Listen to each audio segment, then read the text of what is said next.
asalaamu aleykum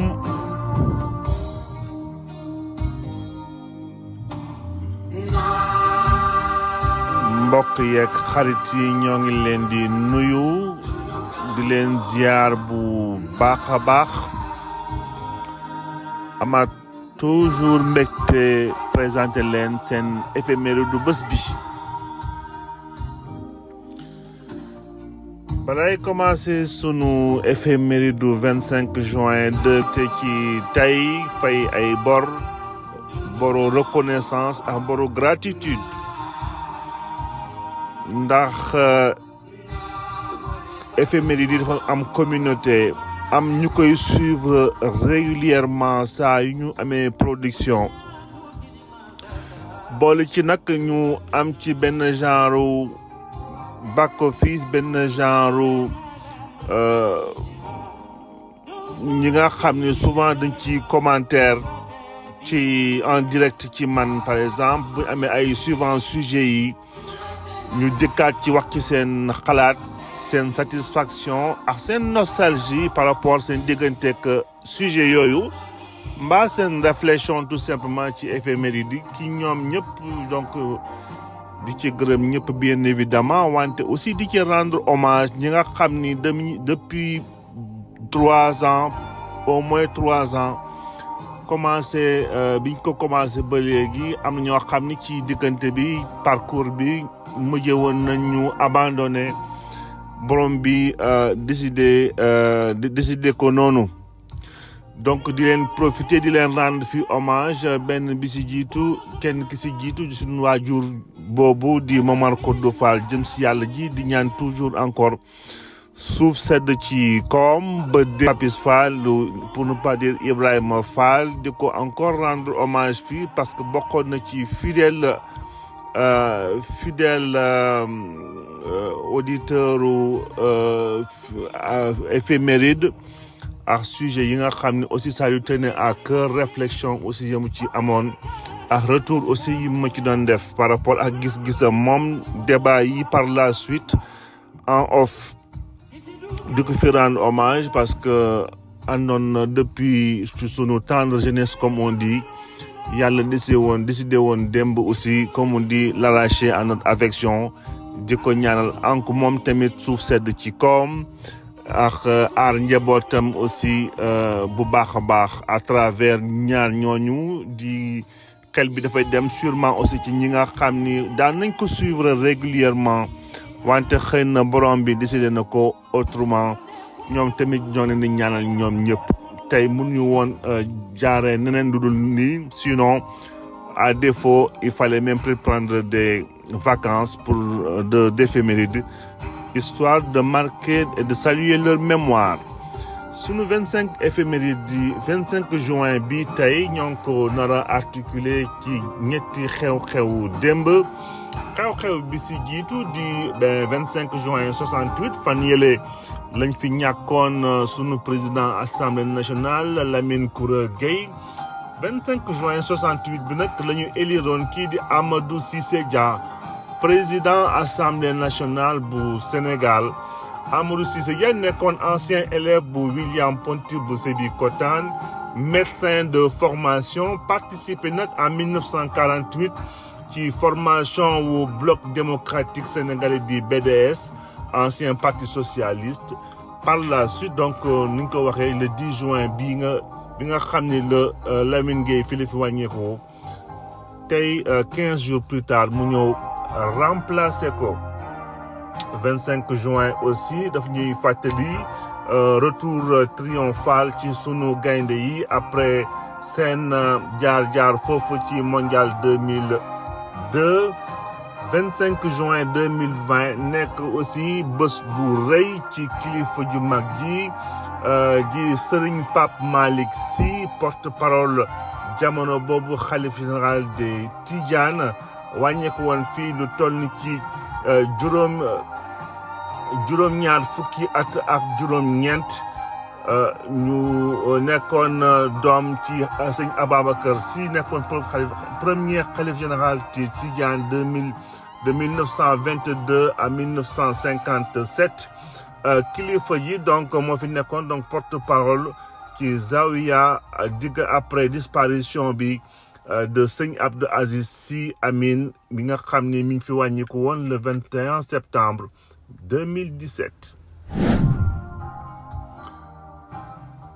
donc mënoon na ñëw aussi ci bataille rangée bi amoon en 2021 ci 25 juin bi ñu cité ko fi rek li amoon foofu ci sunu assemblée nationale ci ginnaaw Yewwi Askan bi jaar-jaar yooyu yëpp amoon bataille rangée bu metti woon sax opposition bi nga xam ni doon xeex ci violation des libertés et des reculs démocratiques ak texte yi nga xam ni ñoo ko doon adopté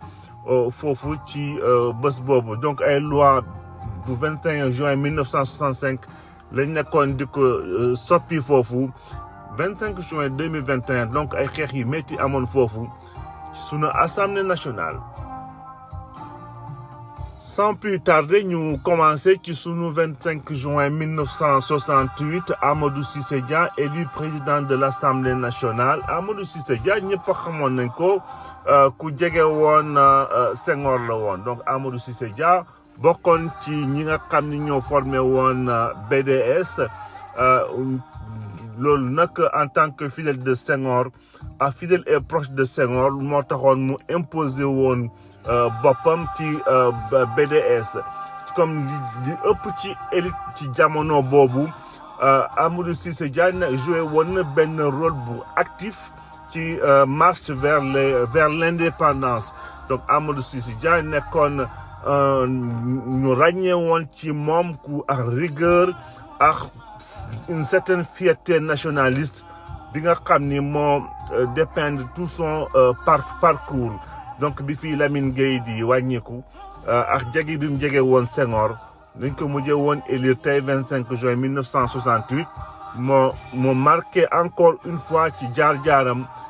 ci assemblée nationale ci institution parlementaire boobu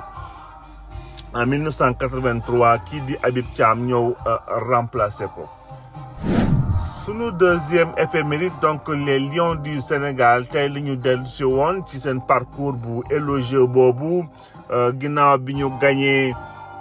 équipe de France jaar-jaar yi ñu amoon ak équipe de Suède ak équipe Pologne boobu yëpp nekkoon ay jaar-jaar yu am solo finalement seen parcours mujjee woon arrêté ci quart de finale boo xam ni bi Turquie ñoo leen mujjee woon génnee ci loo xam ni c'était déjà énorme li ñu defoon exploit bu énorme bi ñu defoon bés boobu ku ci ne nag di nga am sa réflexion mënoon nañ def nene wala mënoon nañ def lële coupe boo koy gagné il faut que nga pare sur tous les plans pare physiquement pare mentalement et puis xëy na aussi yàlla ànd ci jàppale la mu nekkoon aussi sa bés parce que mën nga nekk le meilleur fekk jour boobu xëy na yow mi ci sa bopp pare woon pour jël li nga xam ne ñëpp ñoo ko doon xëccandoo donc parcours bu élogieux tey ñu mujjee woon ñibbisi Sénégal sargal leen à la hauteur de la fierté nationale ci seen parcours bi nga xam ne defoon nañ ko président Abdoulaye Wade naturellement lam ci waroon def ko ci. Sunu dernier éphéméride tey donc daf ñuy yóbbu ci kilifa ju mag ji comme on dit le dernier fils de Sëñ Babacar Sy moom kilifa ji donc ñu xamee woon ko nag ci xam-xamam comme on parle très souvent d'érudition ak intelligence bu débordante côté intellectuel bi aussi ñëpp ñoo ngi ko ci ràññee donc tey la fi wàññeeku woon à l'âge de 79 ans. Sëñ Pape Malick Sy donc juddu en 1940 nekkoon doom caatum Sëñ Babacar premier khalife général des Tidianes moom nag mu màggoon ci protection wu ay magam yi di Sëñ Mansour Sy borom daara ji ba Sëñ Cheikh Tidiane Sy Al Maktoum gis nañ taxawaay bi mu taxawoon jamono boobu bi ñuy libéré sëñ Moustapha Sy ginnaaw coow yi ma amoon ak régime parti socialiste donc moom nag ñu xamee woon ko pour sa discrétion et sa courtoisie ak maîtrise bi mu amoon ci événement religieux yu doon am foofu ci dëkk bi di Tivaouane kilifa gi ñu ràññee woon ci moom tamit ouverture d'esprit bi nga xam ne bi moo ko permettroon mu servir de passerelle entre moom entre jullit yi pour ne pas dire communauté tidiane ak tout ce qui est communauté catholique ou chrétienne bu sunu réew digganteem ak kilifa yi ci boor boobu nekkoon na ay diggante yu neex ba permettroon loolu yëpp bu mën a am moom nag bi Al Maktoum bi fi Al Abdou Al Amin wàññeekoo di frère ak xalif ci lañ ko nommé porte-parole confrère yu Tidiane ginnaaw sëñ Mbaye Sy Mansour bi fi nekkee xalif général en 2017 donc pendant lu toll ci diiru ñetti at sëñ Pape Malick Sy donc assumé na rôle ak qualité de communicant bi mu amoon rôle porte-parole bi nga xam ne bi jàppale woon na bu baax yoonu Tidiane ci Tivaouane ak lépp relation yi nga xam ne bi kilifa yi waroon nañ ko am ci sunu réew ak aussi sûrement à l'international tey di ko fi rendre hommage ndax aussi bés bi bésam la di yemale fi tey sunu éphéméride di ba ëllëg dikkaat fii ci 26 juin bi ak mbégte bu rëy di leen ñaanal bésum jàmm yaa ba ëllëg incha allah dikkaat fii ak mbégte bu rëy yeglee waxtaan bi bonne journée à tout le monde